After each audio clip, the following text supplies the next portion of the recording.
ஒரு இடத்த மேன்மைப்படுத்துறதோ பண்ணலாம். கூட்டு பத்திரம் இருக்கக்கூடிய ஒரு அமைப்பெல்லாம் இந்த காலகட்டங்கள்ல அதில் ஒரு கூட்டை பிரித்து கிளீன் பண்றதுக்கு உண்டான ஒரு உத்தியோகம் கிடைக்கும். அது மீனராசிக்காரங்களுக்கு. சரிங்களா? அதே வாங்கணும். அதே மாதிரி பார்த்தீங்கன்னா தாயாருக்கு பார்த்தீங்கன்னா சின்ன சின்ன ஒரு சுப செலவு வரும், பெருசெல்லாம் வராது.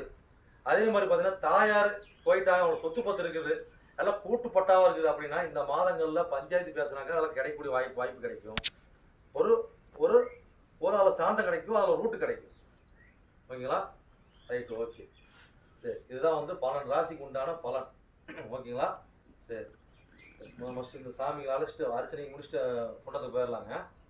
ஓகே. பூலியா ஆகாம யாரையும் அழைக்கல.